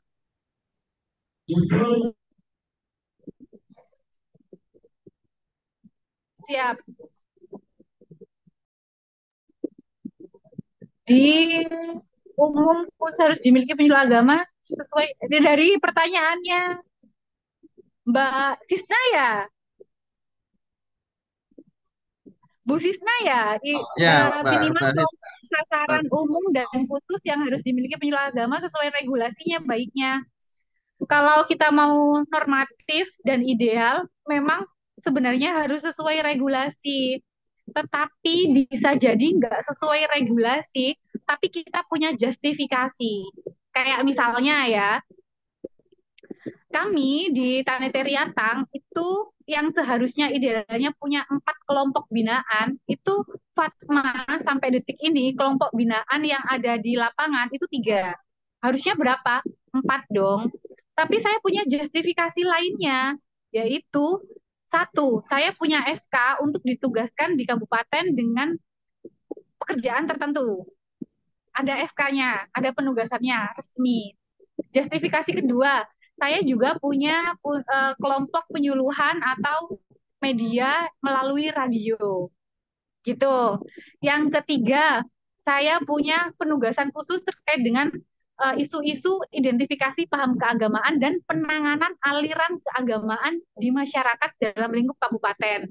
Bekerja sama dengan tim Pakem Kejaksaan Negeri. Nah, hal-hal semacam itu tidak saklek, tetapi tunjukkan bahwa kita melakukan tupoksi kinerja kita. Jadi, pembinaan dalam majelis taklim, dalam bentuk majelis taklim atau format pembinaan tatap muka di masyarakat, itu menjadi tugas pokok, tetapi tidak menjadi tugas satu-satunya penyuluh agama. Kita bisa sangat luas sekali karena memang kemampuan atau kapasitas kita masing-masing penyuluh itu berbeda-beda. Apakah merasa yang lain satu lebih tinggi daripada yang lainnya? Tidak, sama-sama. Yang kerjasama dengan kejaksaan, dengan teman-teman yang pembinaan pemberantasan buta aksara di masyarakat itu sama-sama beratnya. Sama-sama beratnya misalnya pembinaan di lapas, pembinaan agama di lapas dengan di rumah sakit. Itu sama juga beratnya dengan teman-teman yang melakukan pembinaan di kelompok rentan atau kelompok perkotaan atau perumahan. Tantangannya berbeda-beda. Jadi tidak hanya satu saja, misalkan kelompok harus memiliki sesuai dengan regulasi. Tidak harus sesuai regulasi, tetapi bisa jadi komparasi antara satu regulasi dengan regulasi yang lainnya. Jangan lupa kita juga punya KMA 332 2023 tentang pencegahan atau deteksi dini konflik keagamaan, konflik sosial berdimensi keagamaan. Regulasi itu adalah regulasi Kementerian Agama, walaupun tidak spesifik menyasar pada subdirektorat subdirektorat penyuluh agama, tetapi itu menjadi bagian tupoksi penyuluh agama juga. Karena paham keagamaan itu pencegahan dan identifikasi itu adalah bagian dari edukasi atau bagian dari advokasi. Nah, itu kan bagian penyuluh agama. Jadi kita tidak hanya saklek satu regulasi yang 63 berapa tadi? Regulasi 637 terkait dengan penyuluh agama, tetapi juga punya namanya KMA yang lain. KMA yang lain misalnya apa? Tentang kemasjidan. Nah, itu menjadi juga bagian tupoksi. Jadi, tidak hanya merujuk pada regulasi yang satu saja tentang tusi penyuluh agama, juga berelaborasi dengan regulasi-regulasi yang lainnya. Nah, jadi kelompok sasaran umum dan khusus itu tidak harus dimiliki oleh penyuluh agama, Ibu.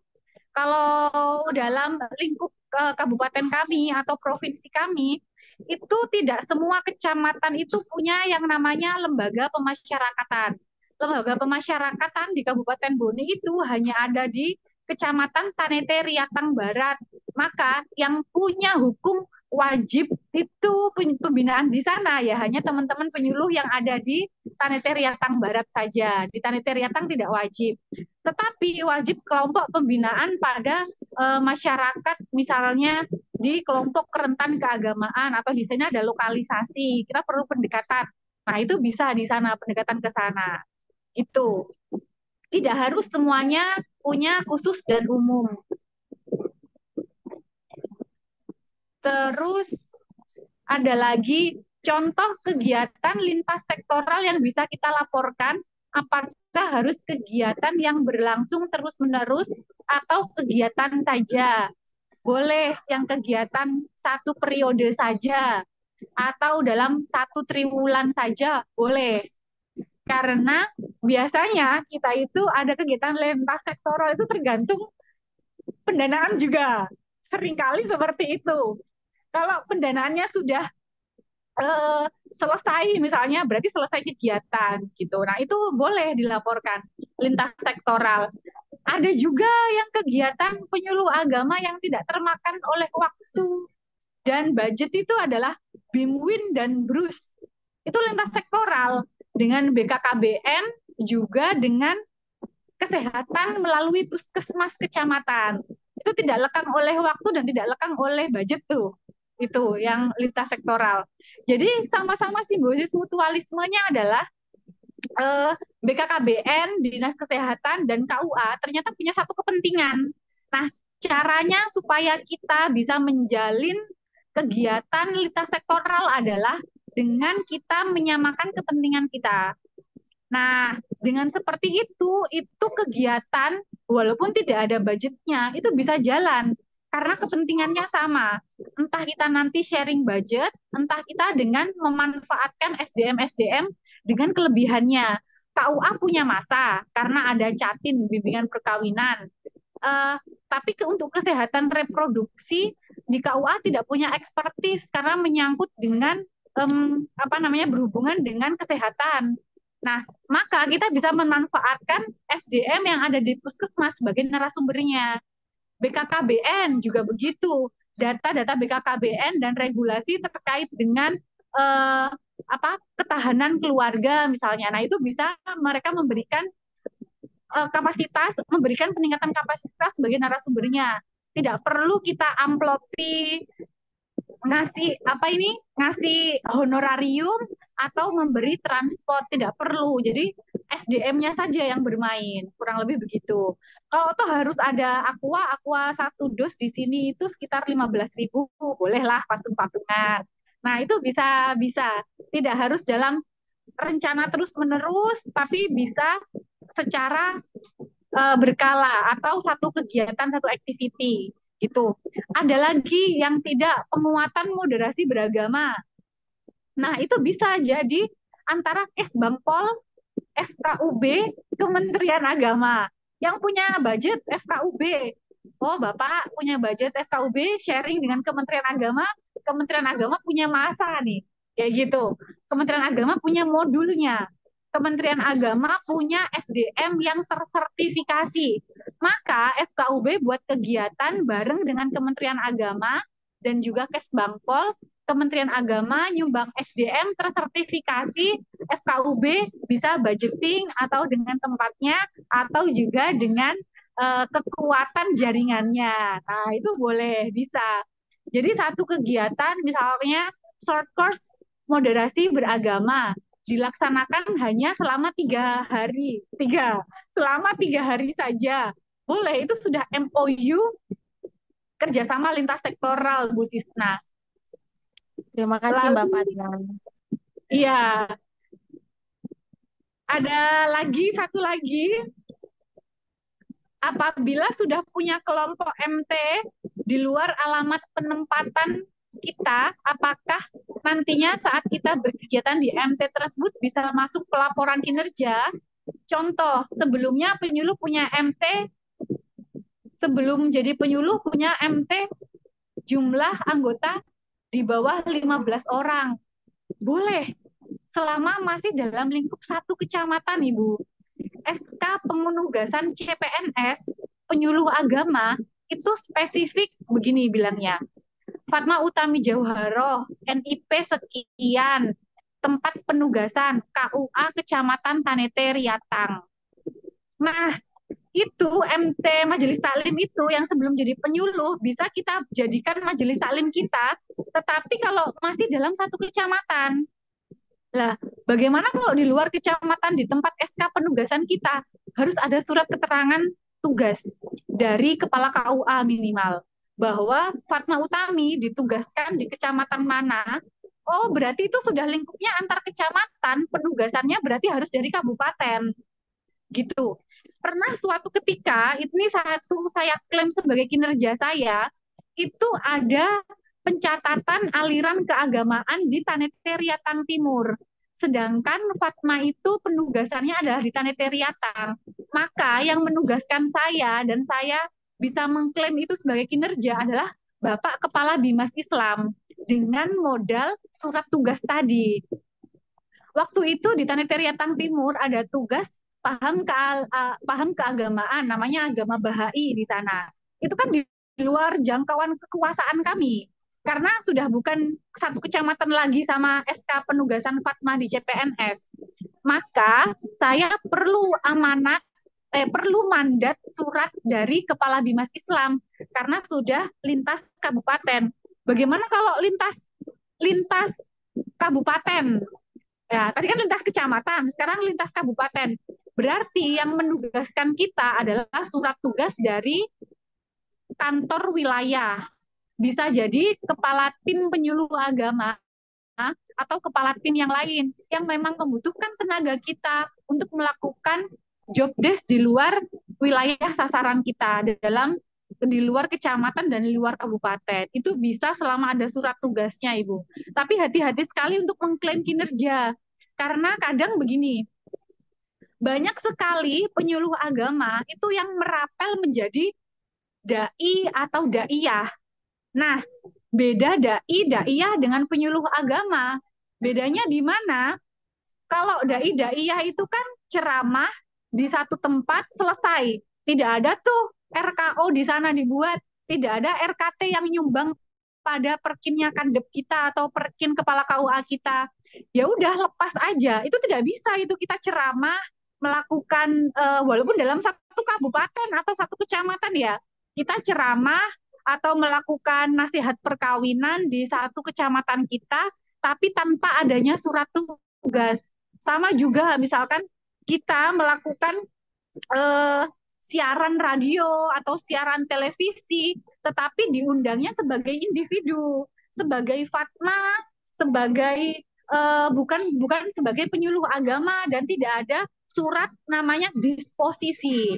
Kalau tidak ada surat tugas dan tidak ada surat disposisi, tidak bisa diklaim sebagai kinerja penyuluh agama.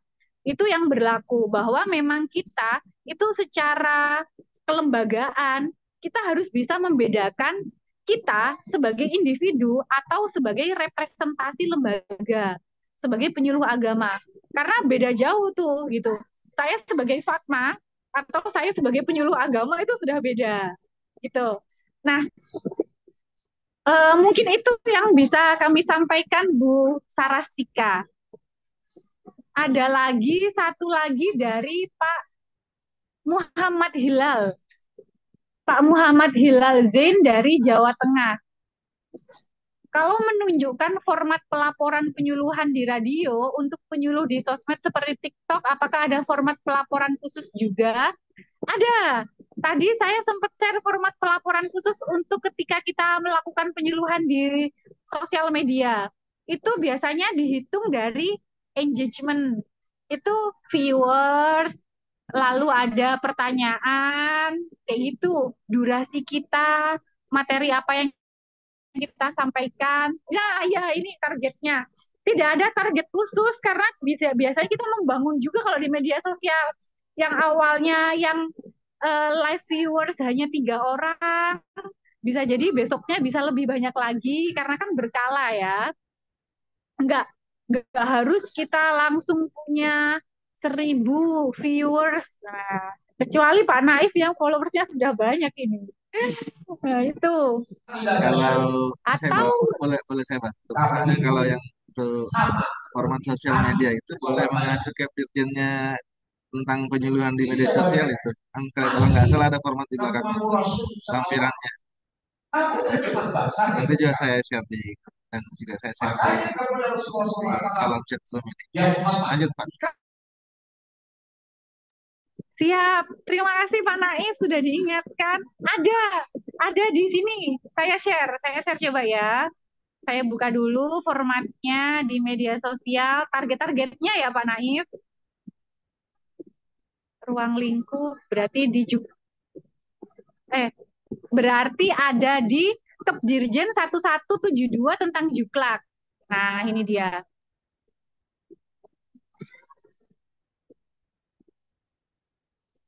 Nah,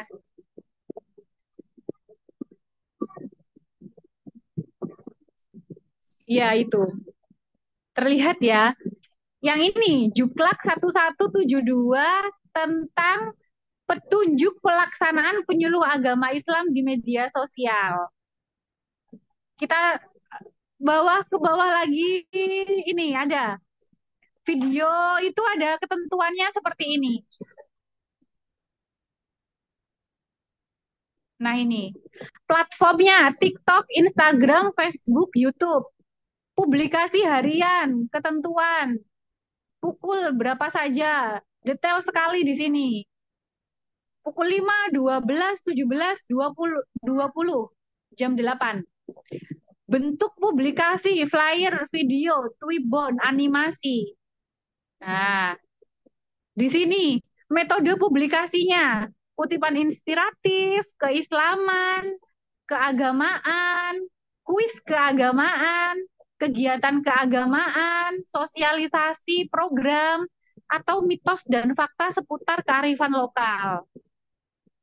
Kajiannya, zakat, wakaf, bina paham aliran sempalan, haji dan umroh, fikih, moderasi beragama, baca tulis Al-Quran, kajian keislaman lainnya. Bahkan spesifik sekali sampai dengan aturan tagar. 1. Kemenak. 2. Bimas Islam. 3. Penais. 4. IPARI. 5. Penyuluh agama. 6. Penyuluh agama Islam. 7. Penyuluh agama Islam bergerak. Jadi ada berapa banyak teman-teman tagarnya? Ada 7. Nah, ini spesifik sekali. PNAIS itu penerangan agama Islam. Ini adalah direktorat yang menaungi kita, teman-teman. Lalu di sini, eh, pemantauan evaluasi dilakukan berjenjang dengan mekanismenya. Nah, ada juga peraturannya. Formatnya, nah ini formulir evaluasi. Oh, berarti yang Sulsel itu nanti harus berubah juga, harus diupdate formulirnya sesuai ini. Ini, formulir evaluasi pelaksanaan tugas tim efektif. Oh, ini tim efektifnya ada. Jadi nanti di kabupaten kota setempat, itu ada tim efektif media sosialnya. Kayak gini. Pelaporannya ada juga. Nah, ini Pak apa Mas ini? Pak, eh, Pak Hilal Zain.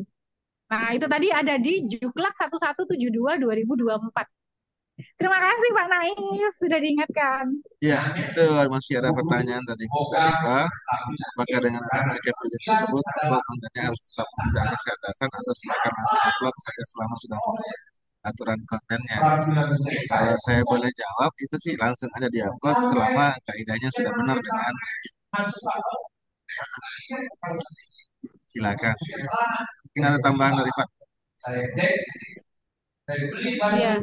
Kalau dari radio biasanya juga satu kegiatan bisa 4 laporan. Yang pertama, penyuluhan melalui radio. Yang kedua, bikin quote-nya, cuplikan-cuplikannya di TikTok. Jadi durasi di radio itu kan 1 jam. Nah, itu bisa dipotong-potong-potong dengan tema-tema, subtemanya. Itu yang saya lakukan di TikTok. Jadi konten-konten radio yang ada di TikToknya Fatma itu sebenarnya adalah cuplikan-cuplikan dari fullnya yang ada di radio. Nah, formatnya itu ada ketentuannya yang tadi di Juklak tadi. Adus berdurasi berapa menit, ketentuan HD-nya berapa besar, lalu captionnya apa, dan juga tagarnya harus memenuhi. Formatnya seperti itu.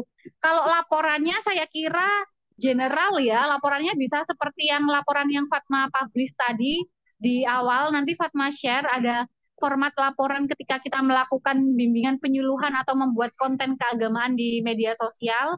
Tapi ini lingkupnya Sulawesi Selatan, hanya saja memang saya belum tahu lebih lanjut apakah sama dengan provinsi lainnya, tetapi kalau toh berbeda, kami kira tidak beda-beda jauh perbedaannya, karena regulasinya merujuk kepada satu induk. Dan apakah ada target kinerja seperti harus sekian viewers? Tidak ada ya, tidak ada. Kesependek yang saya tahu tidak ada viewersnya berapa ya Pak Naif? Oke, ada pertanyaan lagi, teman-teman? Sepertinya sudah 2 jam kita nggak berasa ini. Kalau tidak ada pertanyaan, mungkin sore ini nanti silakan ditampung juga boleh di Ada grup satu lagi. ya, di grup WA ya, Bu. Apakah dengan adanya Kepdirjen tersebut, upload kontennya harus tetap meminta ACC? Minta ACC itu cukup ke atasan langsung, Pak. Apakah ini sesuai sama kaidah, norma, dan tidak mengandung hate speech? Nah, mungkin itu yang jadi patokan. Bagaimana Pak Naif? Apakah harus meminta ACC? Bagaimana kalau di DKJ? Kalau saya sih, saya bilang nggak perlu minta ACC karena selama mama sesuai dengan kaidah dari Kepdirjen itu, ya silakan upload. Karena terkadang kan ada momen kita harus upload konten. Kalau kehilangan momen udah lewat. Contoh misalnya kita ingin bicara konten tentang sebentar lagi misalnya malam Lailatul Qadar. Nah, ketika harus menunggu ACC atasan yang mungkin lama, ya kita upload aja dulu. Takut kehilangan momen. Baik. Ada yang mau bertanya lagi nggak? Kalau nggak ada, kita mungkin cukupkan Pak. Ini sudah 2 jam ini. Mungkin ada closing statement. Pak, silakan. Iya, terima kasih banyak teman-teman. Terima kasih juga untuk Bimbel RF yang telah memfasilitasi kita semua bisa bertemu dengan teman-teman CPNS penyuluh agama dan P3K penyuluh agama. Jangan pernah patah semangat. Tantangan di luar sana pasti akan selalu ada. Kita tetap berusaha semampu kita dan kita tetap menunggu kebijakan terbaik dari pemerintah terkait dengan penugasan kita. Banyak hal yang bisa kita lakukan sambil menunggu untuk SK resmi kita sebagai CPNS dan kita bisa mempelajari regulasi, lalu kita juga bisa menyusun atau merencanakan aktualisasi yang akan kita lakukan, mengidentifikasi kapasitas dan kemampuan kita, juga kita bisa terus belajar untuk memahami bagaimana tugas fungsi penyuluh agama secara lebih detail lagi dan juga update isu keagamaan terkini yang bisa kita jadikan konten untuk media sosial kita sebagai modal awal kita untuk pembinaan sosialisasi paham keagamaan moderat di media sosial. Mungkin itu saja Pak Naif. Baik teman-teman sekalian, terima kasih Mbak Fatmah. Saya juga mengingatkan kembali ya, Mbak, saya baru ingat salah satu pertanyaan kemarin wawancara CPNS itu adalah apakah Anda pernah mengupload konten keagamaan di sosial media Anda? Pasti teman-teman ada dapat semua pertanyaan seperti itu. Ini penting sekali bagi penyuluh agama untuk rajin-rajin konten tentang keagamaan. Nanti juga di grup WA akan saya share alamat sosial medianya Mbak Fatma. Ya, teman-teman bisa langsung follow sehingga bisa dapat informasi-informasi banyak tentang seputar CPNS. Saya rasa cukup.